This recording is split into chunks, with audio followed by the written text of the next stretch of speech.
Hey guys, welcome to episode 3 of Inner Alchemy with Sandal Roy. In today's episode, we are going to be discussing what's happening with the ceasefire agreement, the plans for Greater Israel, which will be unfolding now that Trump's been inaugurated, and what that means for the world, and how that dovetails with the agenda, the Fourth Industrial Revolution and the Great Reset. And I'm going to be explaining a little bit of background about that. So today's sponsor is me. If you've been looking for a way to heal trauma, my course Reclaim Your Crown can help you do that. Kriya Yoga is the best way that I have found to heal my body of traumatic imprints. I've found that since I discovered this system, I am so much less triggered. I can handle everything that life throws at me in a much more graceful way, and I've aligned with a higher timeline. Okay, so here's just some of the things that people are saying, some of my clients are saying about Reclaim Your Crown. Meditation alone could never. Reclaim Your Crown has single-handedly opened up my emotional, physical, and spiritual awareness that meditation could never. It will forever be a tool in my spiritual tool belt. I'm super grateful for your Kriya Yoga contribution. It's helping me on my own path to express myself deeper through my podcast and everyday life. Thanks again, Justina. Okay, and there's multiple other testimonials. You can see those by clicking the link below. And just for this week, I'm doing a 20% discount. Just use the code QUEEN20 and you can get 20% off at checkout for this week only. Hi, my loves. Welcome to episode 3. Are we on episode 3? Yes, we're on episode 3 now of Inner Alchemy with Sandal Roy. And I need incense. Give me a second to get some incense. Yes, so much is happening. It's been difficult to pick the right moment to jump on here and give an update. Just because with Trump's inauguration and the ceasefire agreement and all the executive orders that he's just signed and everything's happening very quickly. So I just had to pick a moment. Okay, so at the time of filming, it is Tuesday evening, Tuesday the 21st of January. It does take me about a day or so to edit and upload. So by the time this goes out, it'll probably be Wednesday or Thursday. So maybe some things will have changed by the time I talk about this, by the time this goes up.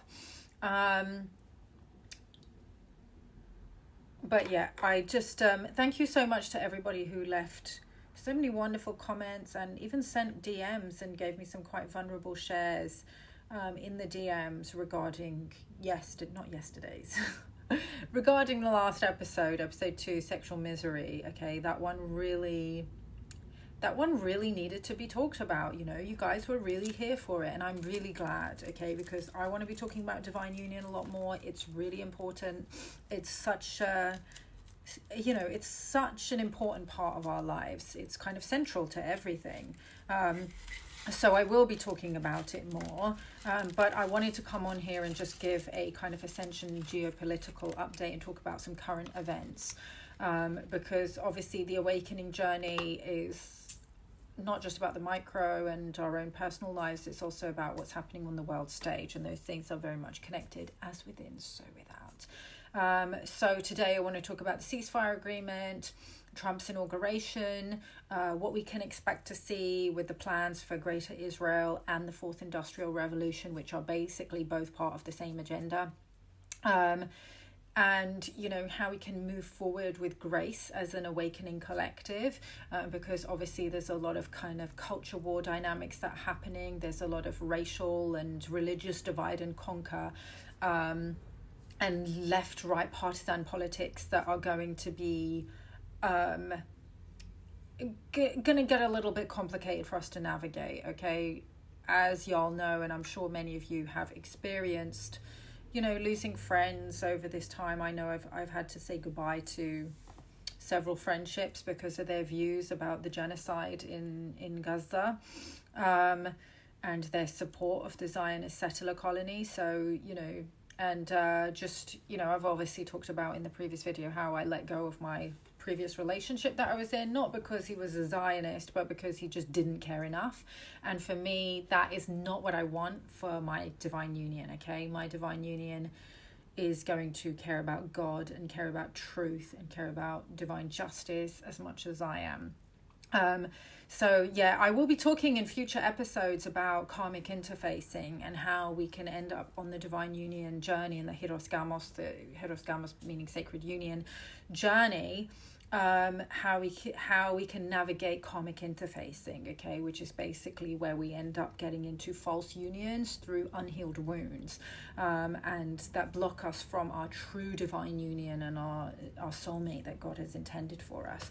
I'm not going to talk about that today though, but I know y'all really want to talk about it because that seems to be getting the most engagement, but we'll touch on it a little bit today, obviously, because what's happening geopolitically, a lot of these dynamics get played out in the culture war. The culture war is polarity rebalancing. It's those masculine, feminine polarities rebalancing, and so that's what we see on the world stage. So as we start to heal those polarities within the masculine and feminine, bringing that into unification within the self, we start to see that mirrored externally in the world, as we start to come into unification. Not that everybody has to agree and everybody has to think the same and everybody has to have the same values and the same views about everything.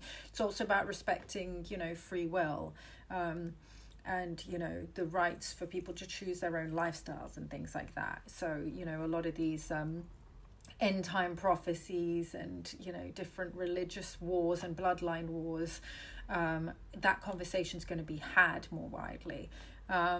So yeah, can I just have a quick moment for the for the necklace? My dad just got back from Pakistan. He went over for Christmas, and I asked him to please get me some Afghani jewelry. I'm so sorry if you guys are listening to this on a different platform, other than YouTube and Spotify, where we have the video. You won't be able to see this stunning Afghani necklace that I'm wearing with these Afghani earrings. They're not actually a matching set. I already had these. You might have seen me wear these in another video, but they work quite well as a set, and he got me another set which is like a bigger necklace with a headpiece. If you guys remember the video that I did, Lahore life update, where I just come back from Lahore, which is kind of like, it's not the capital of Pakistan, but I guess it's like the cultural capital. It's where there's a lot of big fashion industry stuff happening. I just come back from modeling there for like a month or something, and I'd bought myself one of the Afghani headpieces, and it just went missing. I don't know where it went. I was devastated. So when my dad went to Pakistan, I was like, please, can you get me some Afghani jewelry? And I am obsessed. I'm so obsessed. I'm actually thinking about getting more and maybe selling them in my Depop shop, because I'm just living for this look. Let me know if that's something you guys would be interested in. If you want to shop my wardrobe, there's a link in the description, and also in my link tree on Instagram. So yes, okay, where do we want to start? So let's talk about the ceasefire agreement. Obviously, Donald Trump, ahead of his inauguration, was able to broker a deal for a ceasefire with the Zionist settler colony and H Group. H Group has been wanting a ceasefire since the start of this, and they, multiple times they said that they were happy to release all hostages in return for an end to the siege on Gaza. There might have been some other terms and conditions. It might have been, an end to the illegal military occupation as well. I'm not sure exactly on the details of that, but the whole reason why H Group took hostages in the first place, well, they were actually supposed to be prisoners of war. They actually were supposed to target, and if you look at their statement that they made a few months into this, I'll see if I can find that. I think I might have it in my bookmark somewhere and put it in as a link in the description, where they tell what they give a statement of what their intent for October 7th actually was, and to dispel some of the misinformation that was being spread and the atrocity propaganda that was being spread by the Zionist settler colony of, the now debunked mass rape claims, the 40 beheaded babies. That was also completely debunked. There were only two babies that were murdered that day, killed that day, which is obviously horrific, but it was nowhere near the type of atrocity propaganda that they were spreading. There were no babies in ovens. there was no disemboweled pregnant woman. All of these accusations were confessions, because these were all crimes that were committed by the Zionist settler colony against Palestinians during previous massacres. So the child in the oven, that is actually from the documentary Tantura. Somebody gives a testimony that happened during the 1948 Nakba. The Jewish terrorists from either one of the three Jewish terrorist groups that later became the Israeli Defense Forces, or Israeli Occupation Forces that we call it. Irgun, Lehi and Haganah. Those are the three main Jewish terrorist organizations that later became the Israeli Occupation Forces. They were just going around massacring people, cutting off women's breasts and all kinds of horrific crimes that they were committing. So in the documentary Tantura, a Palestinian man basically testifies that he witnessed an atrocity that was committed against, I think it was his family. I forget the exact details, but do watch that documentary where basically Jewish terrorists came in and they threw a man's son into an oven. I think it was like a baking oven where Palestinians will bake their own bread, right, from flour. So he threw the child into the oven and he threw the father after him. So really horrible atrocity that was committed against the Palestinians by Zionists. And then they just turn it around and say that was committed on October 7th, and there was no evidence of that crime being committed. And no evidence there were only 2 children that were killed, and the circumstances in which they were killed did not meet that description. The other, the pregnant woman being disemboweled and her fetus being pulled out, that was, I'm sorry to start this on a dark note, but obviously we've just been watching a live stream genocide, okay? And all of us who've been watching it, we've actually watched the videos of, children with their heads missing and their brains missing. And so, we've just, I saw a photo of a man who had been completely bulldozed, okay, and his whole body was flattened, okay? So y'all gonna just need to get used to it, okay? We need to do collective shadow work, okay? Anybody who's defending the Zionist colony, this is what you're defending, okay? This is the kind of atrocities that you're defending. So sort your life out. So yeah, that was actually from the Sabra and Shatila massacre. So that was a massacre that happened in Lebanon. It was actually Palestinian refugees who were escaping from, I believe, the 6-Day War in 1967 and had escaped over the border into Lebanon and were staying in refugee tents. It was the IOF under Ariel Sharon went in alongside a Lebanese far-right Christian group who didn't want Palestinian refugees in their country, didn't want Muslims in their country, went and perpetrated this massacre against Palestinian refugees, okay? And that was a particular incident that happened then. So every accusation is a confession. What do they always say? And that seems to consistently show itself to be true, okay? I didn't take the position that I now take at the start of this. If you go back and watch the videos that I made at the start of all of this in early October, I wouldn't say I was like, 2-state solution, but I was like, let's not support H group, they are a terrorist organization, blah, blah, blah. I take a very different position now. I fully support Palestinians' right to armed resistance as protected by international law. They are lawfully allowed to resist the illegal occupation, okay? Israel does not have a legal right to defend itself. That was already ruled at the International Court of Justice in, I believe, 2004, 2006. I've talked about that previously, right? So my views fall perfectly in line with international law. Now, one thing that you do need to understand about H Group, and that I've said before in previous transmissions, is that they were funded and propped up by Netanyahu and the Likud cabinet to get rid of the Palestinian liberation, the PLO, okay, which was headed by Yasser Arafat. Okay, the reason why they wanted to get rid of the PLO was because the PLO was a secular movement and was gaining a lot of international support.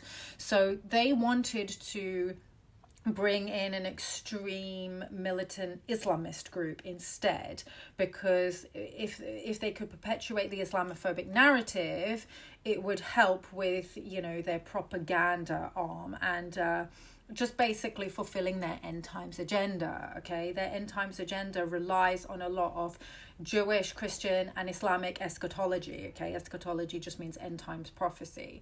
Okay, so in order to fulfill this coming of the Messiah and building the third temple in Jerusalem, which will be the new center of the new world order, they need to perpetuate an Islamophobic narrative. Okay, so that's why all this stuff is also now happening in the UK with Tommy Robinson and the English Defence League. Okay, the English Defence League are a spin-off group to the Jewish Defence League. Okay, so Tommy Robinson is basically a stooge for Israel. Low-key, the journalist and hip-hop artist Low-key has covered this extensively. Okay, he's a very, very good journalist. Please go have a look at his breakdown on this. Okay, so, with Elon Musk resurrecting the conversation around the UK grooming gangs, and then obviously Tommy Robinson being jailed for that now, it's bringing that conversation back into the public consciousness, okay? If you don't know the background of that, this was a kind of scandal that was brought into the mainstream consciousness in around 2018, that there had been young children, young girls mostly, that had been groomed in, I think it was Rochdale. So there were a couple of different towns in the UK in which you generally would get a lot of racial segregation between poor working class white people and poor working class Pakistanis. And they in towns like Rochdale and where was it? Is it Doncaster? Or it was somewhere near Sheffield. I forget exactly. And there were these gangs of Pakistani young men, some of them were older, who were grooming young, vulnerable girls and gang raping them, trafficking them, passing them around. And there was was it a cover-up? Did they say it was a media cover? They said it was a media cover-up, and also the police weren't really interested in investigating it. Social services weren't really interested in investigating it. There was a lot of victim blaming that was happening because it was classist and racist. Okay, the accusation was that it was, the police didn't want to be seen as racist. They didn't want to be seen as culturally insensitive by investigating, ethnic minorities and saying that there was a cultural element to what was happening. I've been looking into it a little bit deeper because obviously the conversation is being had more widely, it's been resurrected, and the timing of that is interesting. I'll explain why. It wasn't just that they were worried about being racist. I was like, this doesn't make sense to me. When have the British establishment ever cared about being racist? We've just watched them doing a live stream genocide against Muslims brazenly. They clearly don't care about appearing racist. That wasn't it. They were racist. A lot of the reason why they didn't want to investigate these crimes that were happening was also because of racism, okay? Classism and racism. These girls were not seen as important because they were white working class. And secondly, it was because of racism, because they had been cavorting, interacting, and getting into these relationships. They were using the lover boy method to groom these girls, which is basically where a groomer, a young man, will, start befriending and grooming a young underage girl for the purpose of trafficking. Okay, so she would then get into a relationship with him and then be pimped out to friends and in a sex work network. I think the term that some of these victims have used is that they were called packy shaggers, and so they were deemed unworthy of care by the British establishment and the system, because now they've been smirched by why are they associating with these disgusting dirty brown men kind of thing. So they were very, it seems to be true that they were failed by the system, but it was dealt with at the time. I don't know. Okay, I haven't followed it extensively. I've heard some victims say that no one was ever convicted. Okay, I've heard other reports saying that there were convictions. So some girls have received justice, others haven't. But the conversation has been brought into the public consciousness at this time, firstly by Elon Musk, and then secondly by Tommy Robinson, who's obviously been getting a lot of clout and jumping on the whole pro-Israel movement, anti-Islamic movement, because they were trying to make the grooming gang scandal about Islam. Personally, I disagree that it has that much to do with Islam. We can have a conversation about how Islamic culture intersects with it, but these men aren't Muslim because they maybe come from an Islamic background, but they're not actually Muslim because rape is haram in Islam. Like, that rhymes, but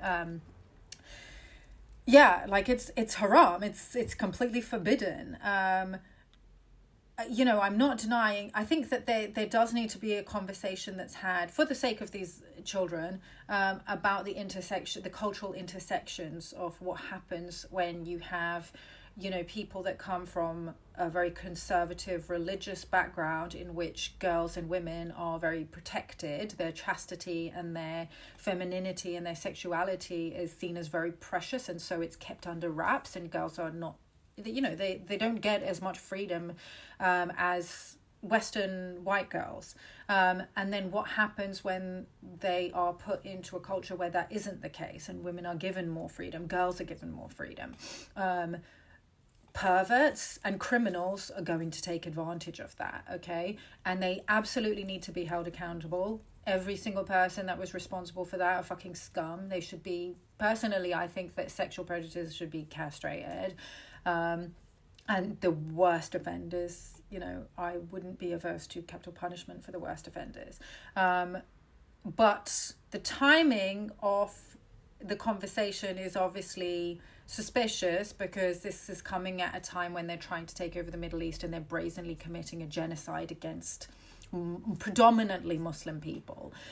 So while the world is waking up to their crimes against humanity in Gaza and other parts of the Middle East, Lebanon, Syria, instead of, paying attention to that, Elon Musk is like, no, look over here.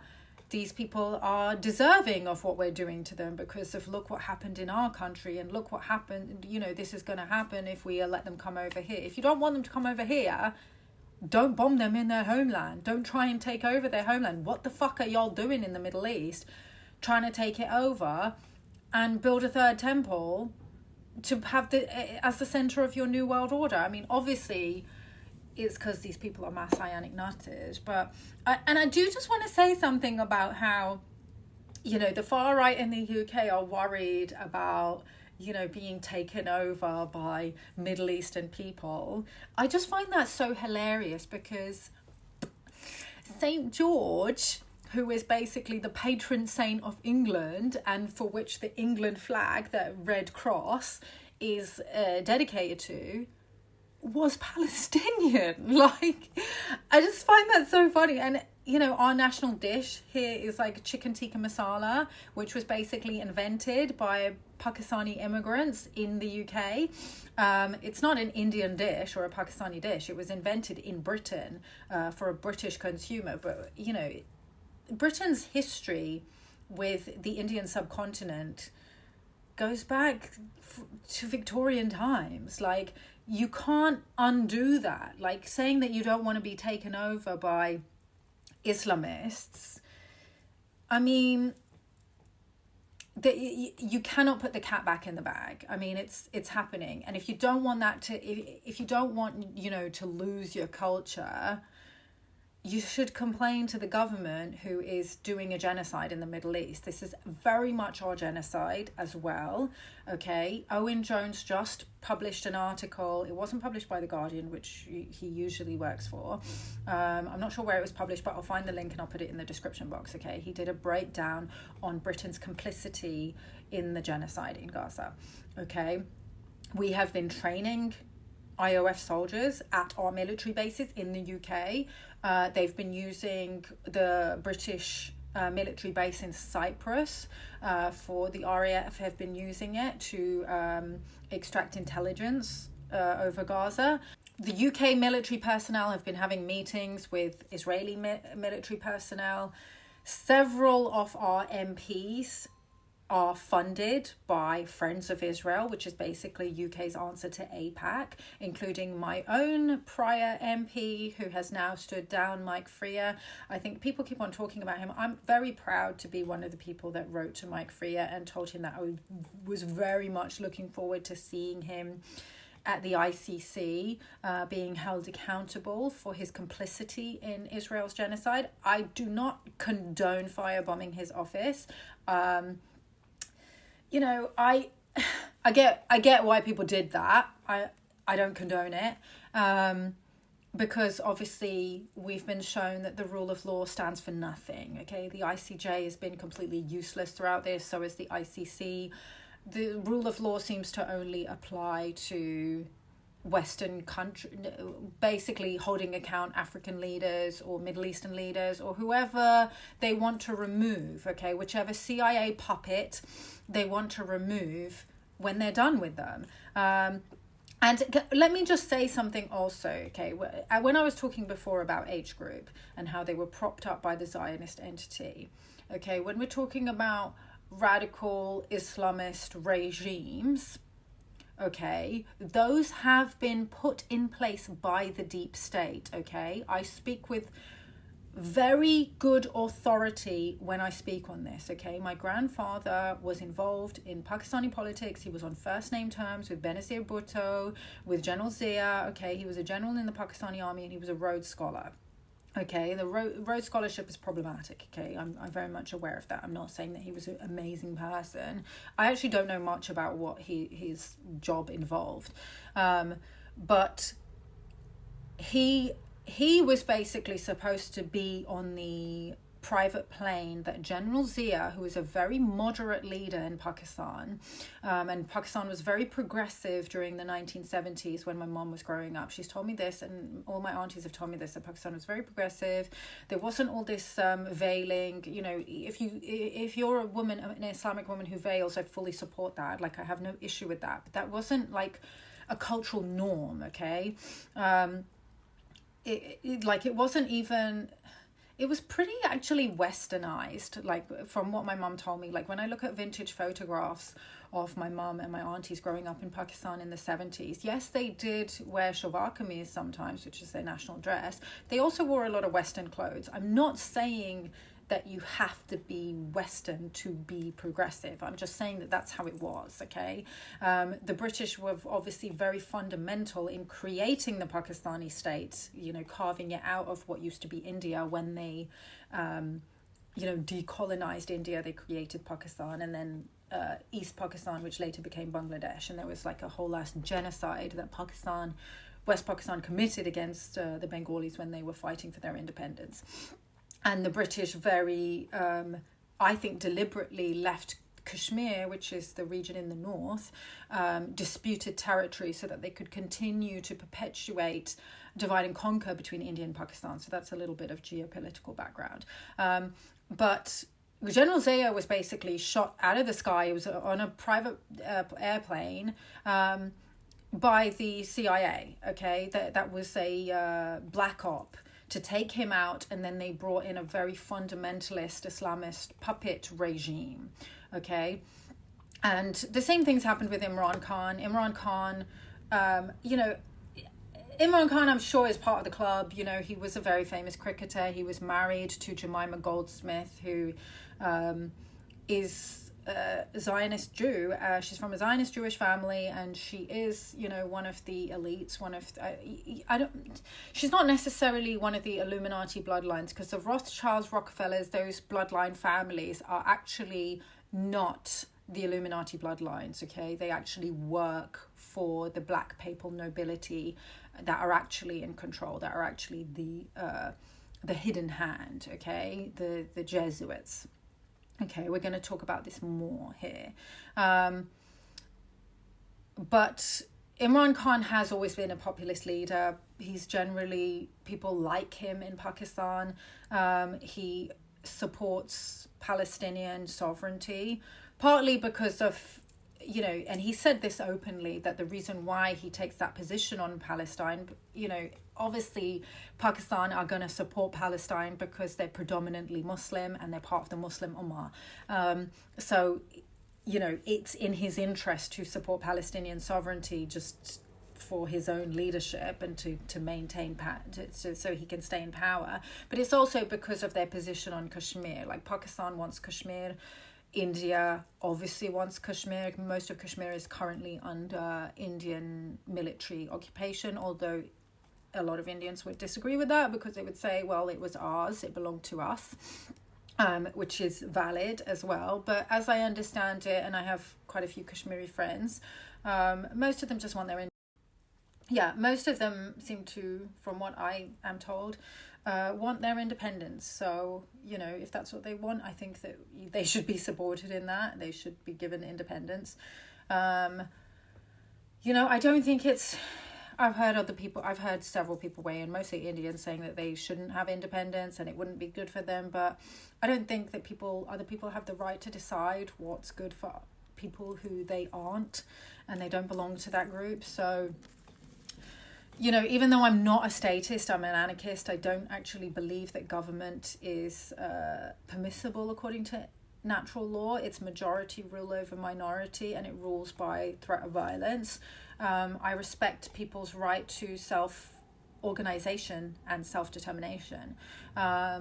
Sorry, I'm jumping around a little bit. I wanted to come back to the grooming gangs because there was something that I forgot to talk about, because I wanted to look at, with the UK grooming gangs,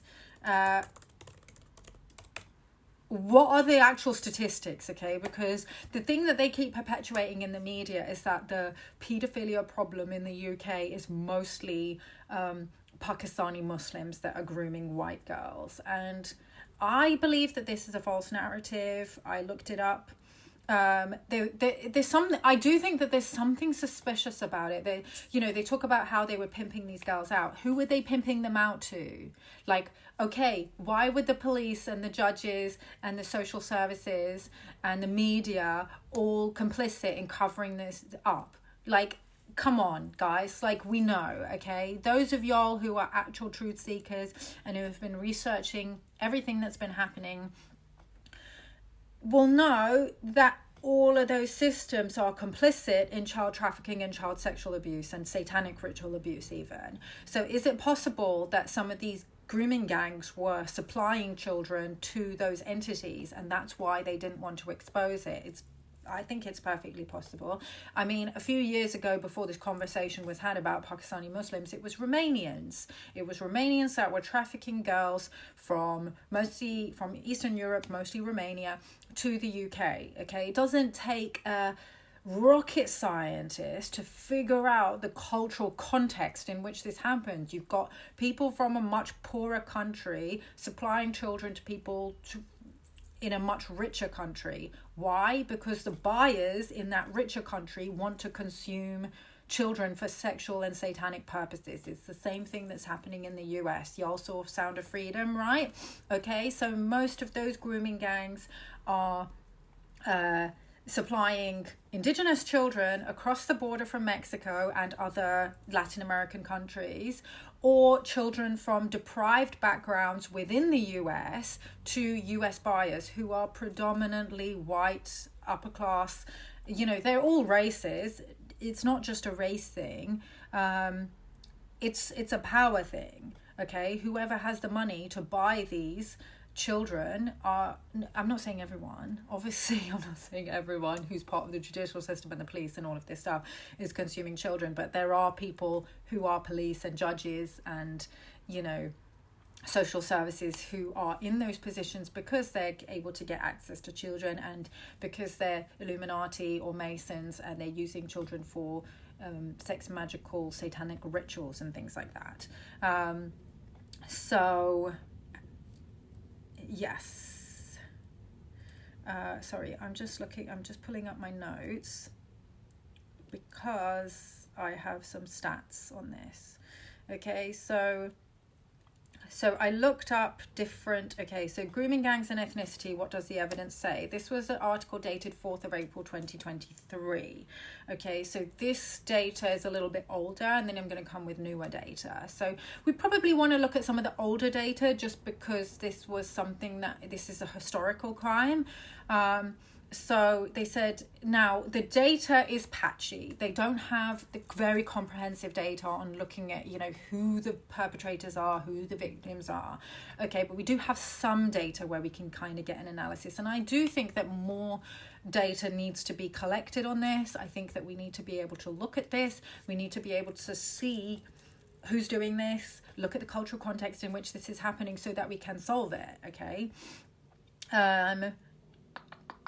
Okay, so it found that there was limited research. Okay, so in this article, this was BBC, okay, 4th of April 2023, written by Tom Simmons, Home Affairs correspondent, okay. It found there was limited research on offender identity and poor quality data, which made it difficult to draw conclusions. However, it is likely that no one community or culture is uniquely predisposed to offending. A previous piece of research from 2015 found that 1,231 perpetrators of group and gang-based child sexual exploitation, 42% were white, 14% were defined as Asian or Asian British, and 17% were black. Okay. Now, obviously, so most of them are white. So that obviously debunks what they're saying, that the vast majority of them are Asian Pakistani, okay, because there's actually more black perpetrators than Asian. Now, obviously, if we're looking at demographics in terms of percentage, are Asian British overrepresented in terms of percentage? Okay, well, we'll look at that. But them saying that the vast majority of perpetrators are Asian is just not true. It's not backed by the data. So let's look at the more recent data, which also shows the percentage of the population, so we can look at how representative those statistics are in terms of the actual percentage of population. So this is from Child Sex Abuse and Grooming Gangs, what we know and what we don't from the data. Okay, so this was what article was this? By Daniel Dunford, senior data journalist. Okay, and this is published Wednesday, 8th of January 2025. I think this is Sky News. Okay, so the ethnicity of offenders has got lots of attention recently thanks to historical examples of predominantly Pakistani grooming gangs brought back into the spotlight by the likes of Elon Musk and who the fuck is Robert Jenrick? I don't know who that is. In terms of group-based offences, 85% of suspects are white, while 7% are Asian and 5% are black. Okay, according to the 2021 census, 82% of England and Wales population is white. Okay, so white offenders are actually overrepresented, compared with 9% Asian. So Asian are actually underrepresented, and 4% are black. So black are slightly overrepresented as well. So saying that the vast majority of the perpetrators are Pakistani Muslims, just not backed by the data. First, we don't have religious data, but I would say that these men are not practicing Muslims. Okay, rape is not permissible, but they might be from Muslim backgrounds. But yeah, it's not really backed by the data. And, I'm not saying that it didn't happen and there weren't gangs of Pakistani men. Obviously, the victims have come out and said that they were, and I believe them. And I'm not denying that there isn't a cultural element to why they were perpetrating these crimes. Okay, it was obviously happening in those towns. And it needs to be talked about, and it should be talked about. But saying that this is exclusively a Pakistani problem in the UK is just not true. And it's my belief that this conversation is being brought up by Elon Musk because they're trying to manufacture consent for genocide in Gaza, okay, and perpetuate an Islamophobic narrative on the world stage, okay. Now, Elon Musk is Illuminati deep state, okay, his family... he's not like some middle-class boy done good, okay, who invented PayPal, okay. He is basically he's a deep state actor, and he was chosen from a very young age to be the herald of the mark of the beast, okay. This is part of their messianic agenda with building the third temple, okay.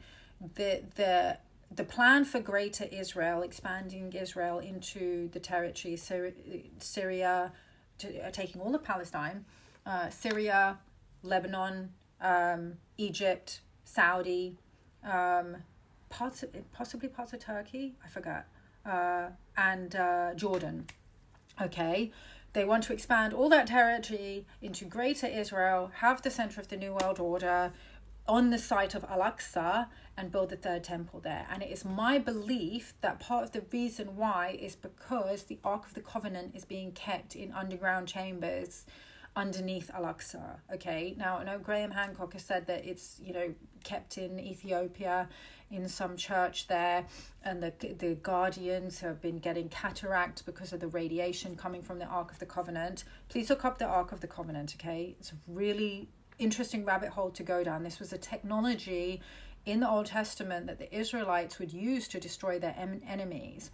And I believe it has something to do with Israel's Samson option, okay? So Israel basically have a military doctrine that if they're backed against the wall and their existence is threatened, they can initiate the Samson option, which is basically detonating nuclear weapons and destroying the whole planet, basically. Okay, this is not a conspiracy theory. This is real. Please look this up.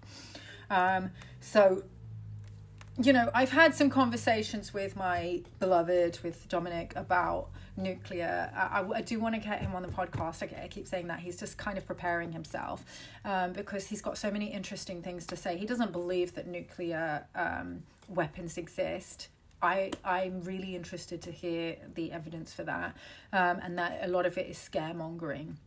To kind of keep people afraid and to constantly perpetuate fear and kind of this just this existential fear that we're constantly being traumatized with. But I think that there might be something to the Ark of the Covenant, okay, and that there might be some kind of weapon, okay. I'm still doing my research on the Ark of the Covenant. It's a technology that my mentor Emily has trained us in, and I need to kind of look over my notes in exactly what it is. And I do want, there's somebody that I've been connecting with over Instagram, so I want to talk to her a little bit more about that as well, because she's channeled some very similar information to what I was shown in the field at the start of this. At the start of the genocide, I was I was following very closely what was happening, and one night I was just grieving and emotionally purging, and I started getting a really, really intense download and very intense visions where I was shown that there was something to do with what was happening in Gaza, was something to do with the Ark of the Covenant, and the Oracle at Delphi, and the second coming of Christ. Okay, I can't remember exactly everything. I'd have to go back into the field to remember exactly the download and then maybe write it down. But I want to do, once I've done that, I want to bring do a whole podcast episode on the Ark of the Covenant, or maybe even a webinar. And we can maybe even do some grid work around it. So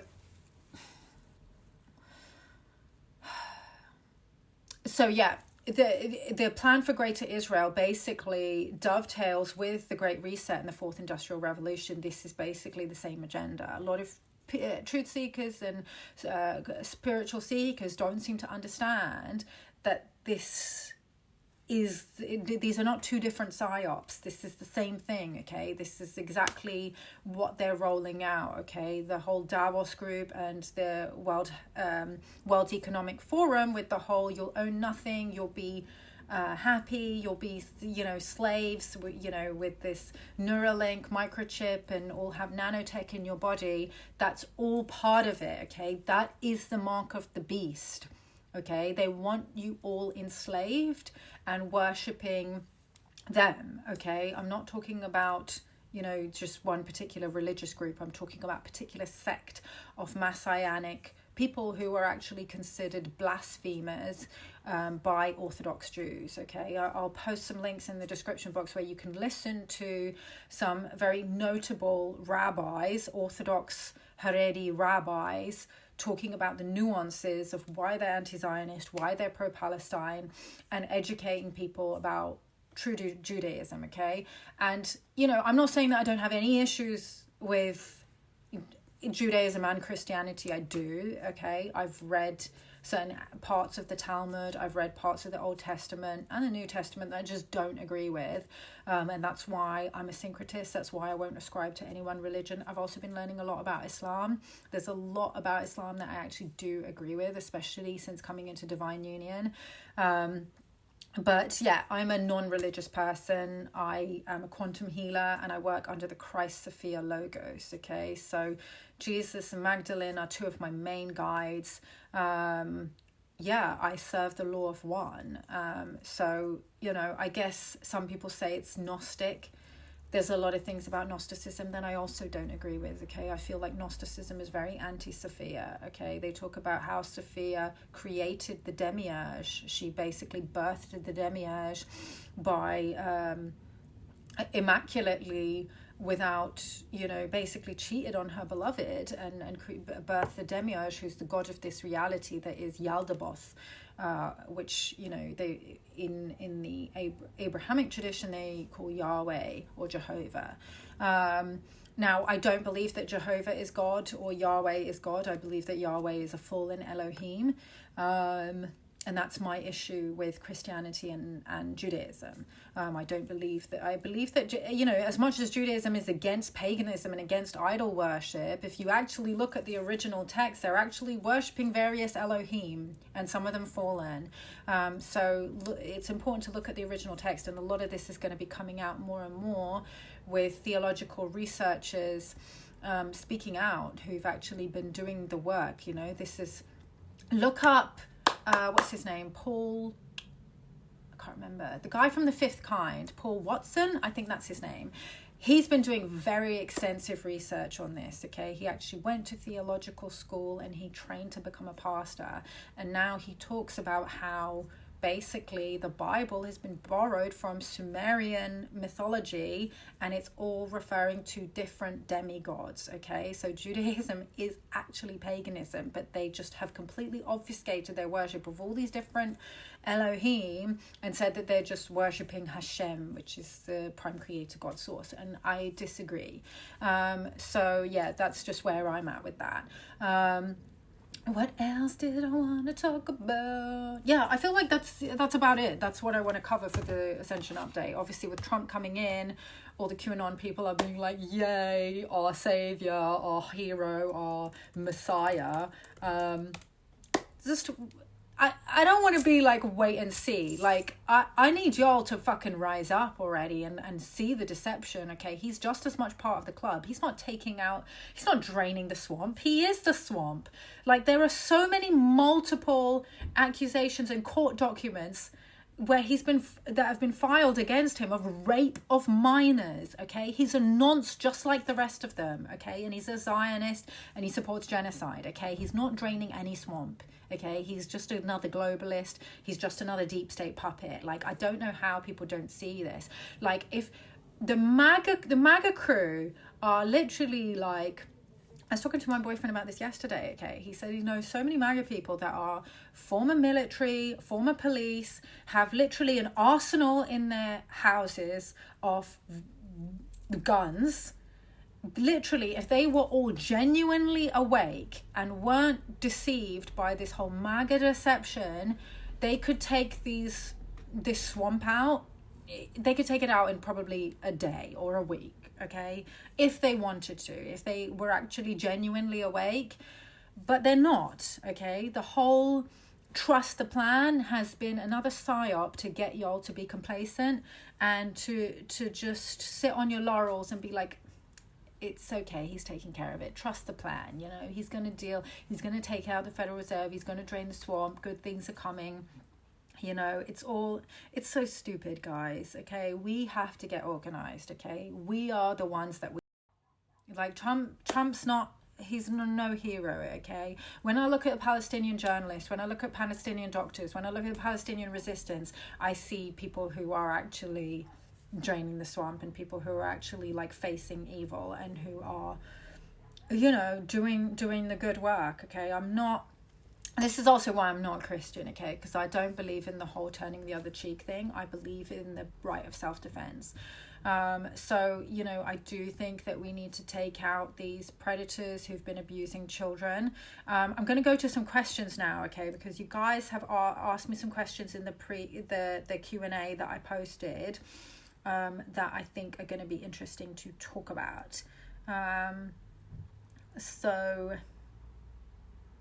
Yeah, okay, so this first one, somebody asked me, I'm worried Ali and Shelley Carter are gone. I know you follow the story, I'm praying.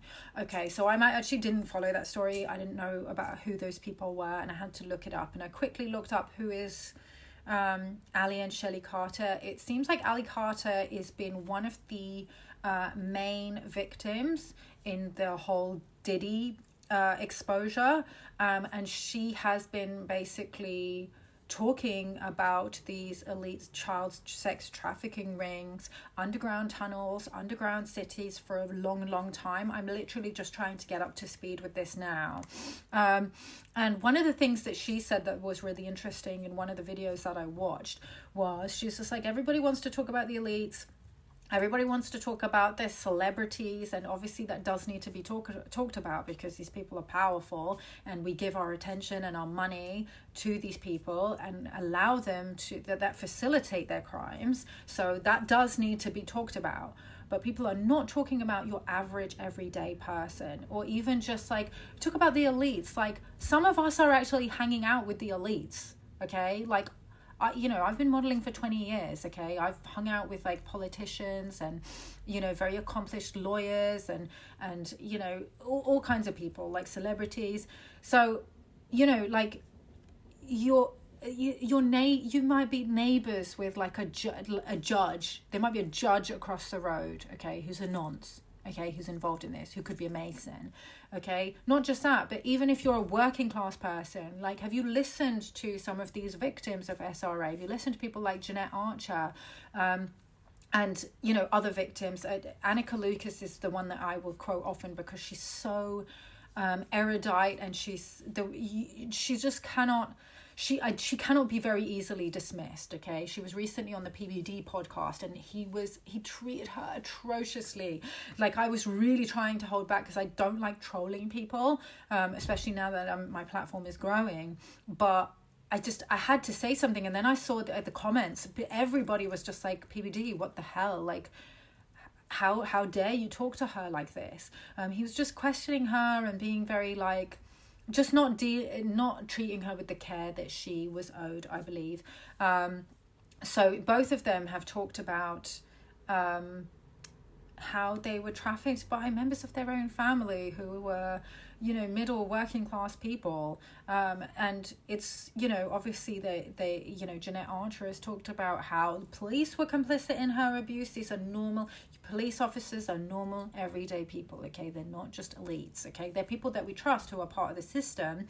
But there's normal, everyday people who are basically participating. So normal, everyday people, plumbers, and, you know, obviously, like we've been talking about, these Pakistani grooming gangs, kebab shop workers who are going out there raping kids, okay? So these could just be your average, everyday people. I'm not saying that we should be engaging in vigilante action, okay, and not trying to incite violence, but we need to be looking at our society, okay, and our culture, okay? One of the things that Shahid Bolson said when this came out, and look, I don't like Shahid Bolson, okay? Obviously, in the beginning, I liked some of his takes. He does have some good takes, but he's very divisive, he's very polarizing, and I think that's with deliberate intent. He is a very problematic character. If you don't know the background of who Shahid Bolson is, he's basically a Muslim revert that comes from... He's a white European American from Denver, Colorado, who is now a Muslim revert. He talks like a Muslim. He basically considers himself very much to be part of the Ummah, and talks about Western culture like he wasn't part of it.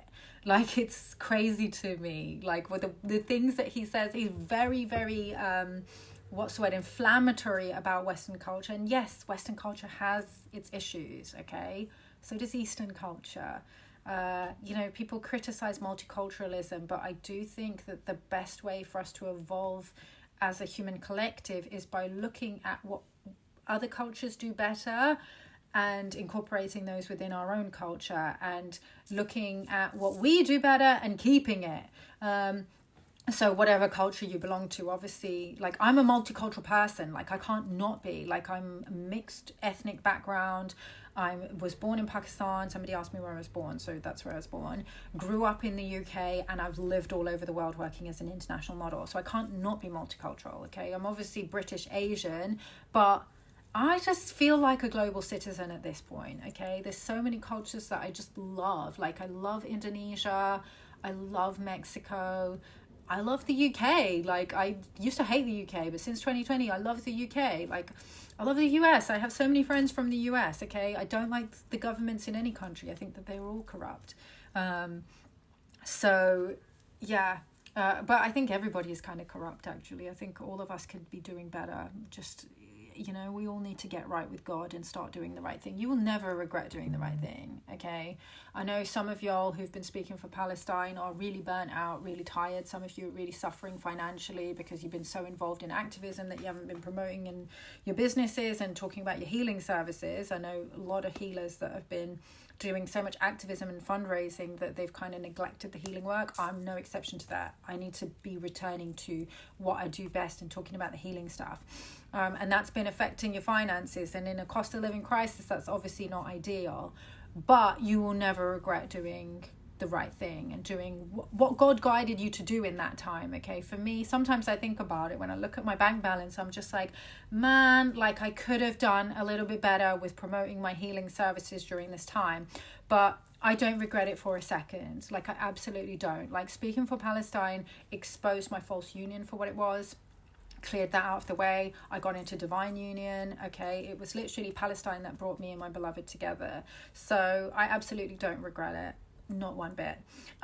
So where was I going with this? Why was I saying that?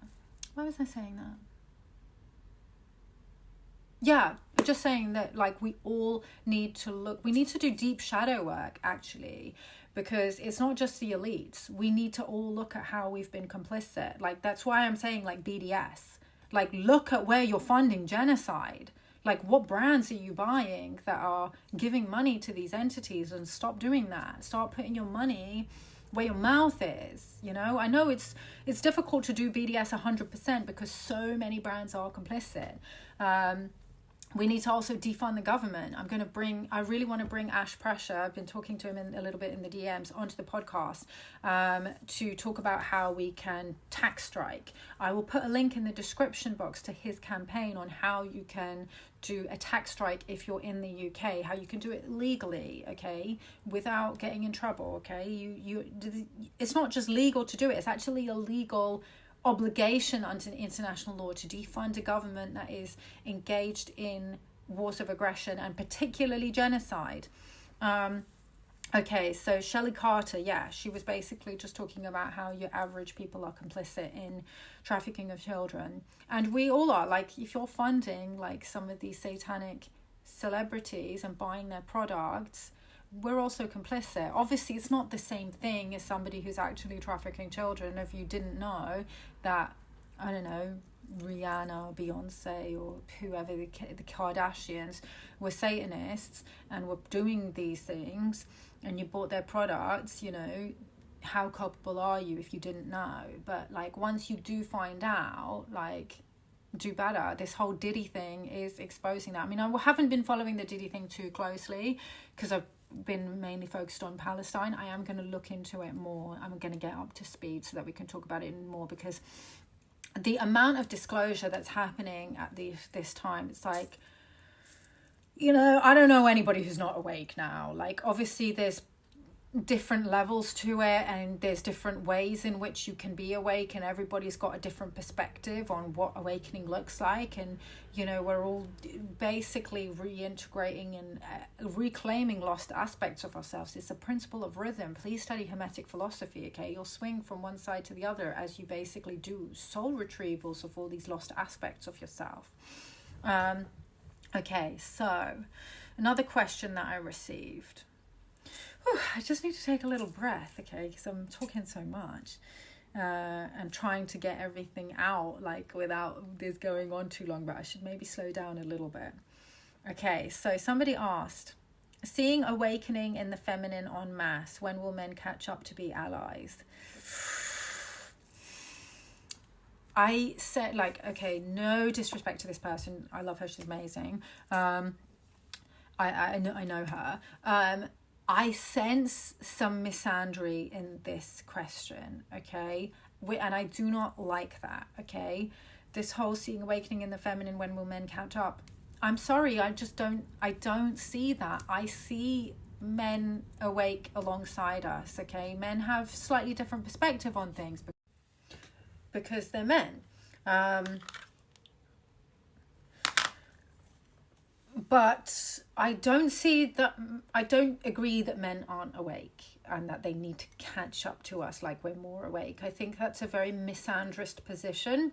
And I see that a lot in a lot of like women's only awakening spaces and healing spaces, that women are like, when are men going to do the work? Like, men are doing the work. They're quietly doing their own work. My beloved has done a lot of work on himself, and he's been teaching me a lot. Like, there's a lot that I've learned from him. I know with other people that have got into divine union that their beloved has actually been at a certain level. Like, in the past, when I was in my false union, I received a lot of downloads that were probably coming from the karmic interface that I was in, that weren't coming from the Most High, that were programming me with the idea that it's the feminine that brings him closer to God, and that activates his awakening, and that raises him into the man that he's supposed to be by believing in him, and, you know, helps him on his awakening journey. And he maybe helps her, grounds her, you know, and that's what that union was for me, okay? He was very grounding, and he balanced some of my distortions, okay? But ultimately it was a false union. It wasn't my true genetic equal. It wasn't my true beloved that God had for me. But we were compatible for a time, and we had compatible emotional injuries that needed to be healed and rebalanced through that union, okay? So that might happen along your awakening journey, that you might get into a relationship with somebody where it's not like it's not extremely toxic. I mean, with that false union, it did become extremely toxic towards the end, and there was some really bad things that happened towards the end, which I'll talk about in another video. But for a time it was good, you know. For a time we did care about each other, and we helped each other balance things and see things from a different perspective. And so at that time I had that belief that, you know, it's the feminine's role to awaken him. And in the union that I'm now in, like, I've learned so much from Dominic, okay? And he's helped me see so many areas in which I've been distorted, and, you know, that he's been doing so much of his own awakening. Now, it depends what you mean exactly by allies, okay? If you're talking about allies in the awakening journey, in the collective awakening, you know, speaking up for humanity, speaking for example, Palestine. My boyfriend speaks up about Palestine every single day, okay? He's always talking about Palestine. He's always talking about the Messianic agenda, about who's behind it, about the Jesuits. I want to have him on talking about that. You know, he speaks up for animals. He's an animal rights activist. He's a vegan bodybuilder. He's very, very dedicated to his mission, okay? And he very much embodies the Holy Spirit principle of care. That is Sophia, that is the divine feminine, okay? One of the first things that I noticed about him when we first started talking was the Amareya flame, which, if you've worked with me in the quantum field, one of the things that we'll do as we go on the healing and awakening path, and one of the things that I can activate within your field, is the Amareya flame. And the Amareya flame is basically the fire of the Holy Spirit. It is Sophia. It is the divine feminine, the sacred feminine, okay? And it's in the heart space. And when you start to embody that, and really start to embody Sophia, and, you know, it burns out all distortions, false feminine distortions. So he had that activated within his field. I've never been able to see into somebody's field like that before, okay? And that's one of the signs that I was able to recognize that he was most probably my soulmate, because I was able to see into his field just without like trying to, it just appeared to me.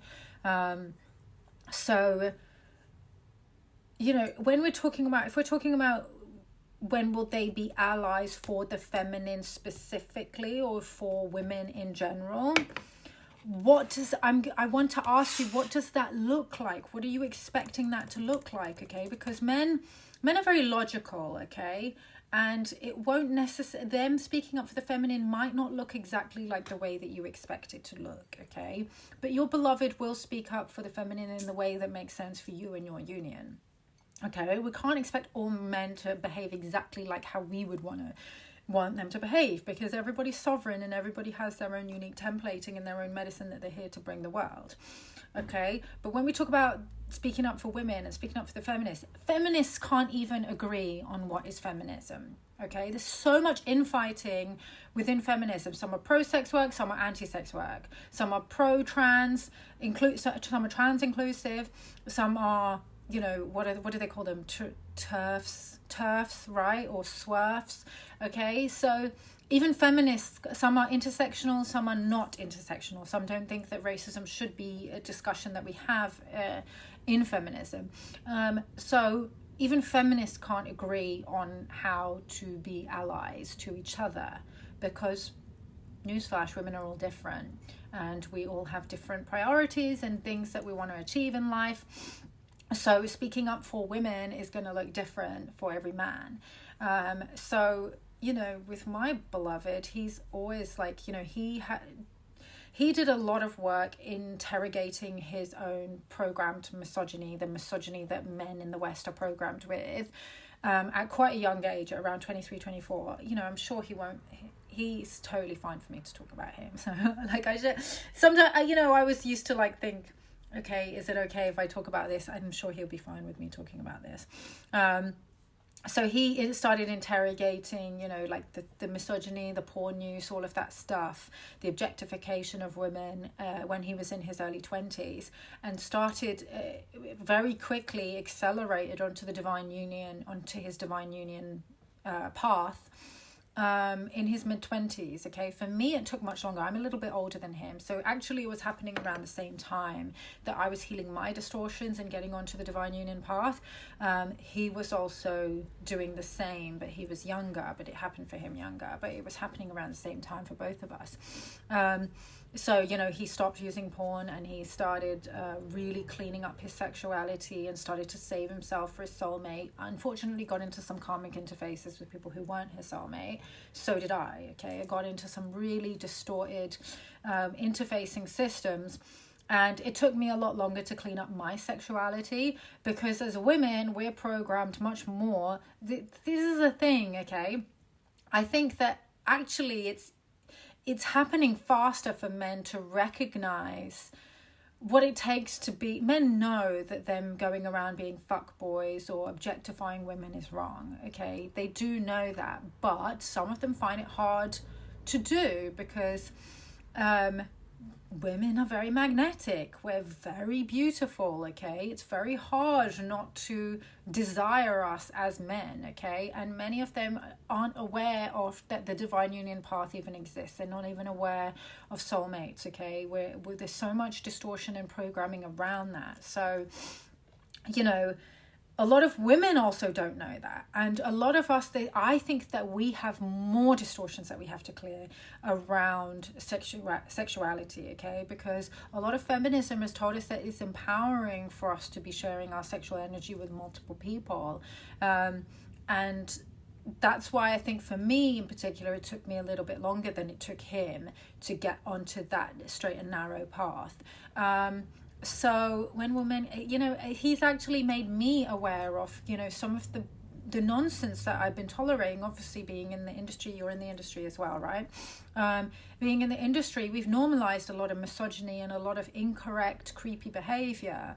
And he's made me very aware of how problematic a lot of the stuff that I have tolerated from men that I know socially and in my life, how problematic it is, and that I should be cutting it out, and that I should be not allowing people to talk to me or treat me in the ways that they have, or just people who are misogynistic and creepy, I shouldn't even be friends with them. And I think as women, we do normalize a lot of bullshit like that, because we just, and it's poisonous, because we think, oh, well, that's how all men are. And the longer that this is the thing, okay? I don't believe in a patriarchy. I believe in the hidden hand, okay? I believe in the matriarchy behind the patriarchy, okay? I believe that we actually have so much more power than we actually realize. Men have kind of physical power, but we have a kind of magnetic power over men that they don't like to acknowledge and they don't like to admit. This is something that you need to figure out for yourself, okay? I talk about this because it's something that I figured out in my feminine embodiment journey and accessing and communing with the deep primordial feminine, that I realized this. We have a lot of the power on this planet, and we have the power to shift things on the planet, okay? And it's in what we tolerate and what we allow, and what we give our attention to, and what kind of men that we validate. So he's helped me also become aware of what I'm allowing, what I'm tolerating, what I'm allowing into my circle, who I'm allowing to talk to me, who I'm allowing to say that they know me, that they're friends with me. And I'm getting a lot more discerning and a lot more intolerant about that kind of stuff. So seeing awakening in the feminine, when will men catch up? I want to turn that question back around to you. When will we catch up, okay? Because the sooner we catch up and we start realizing these hidden occulted truths about, the truth that's been hidden from us, the mysteries, we will start to see awakening accelerate. We'll start to see the divine unions accelerate. We'll start to see the new earth accelerate, okay? We'll start to see people actually like calling out,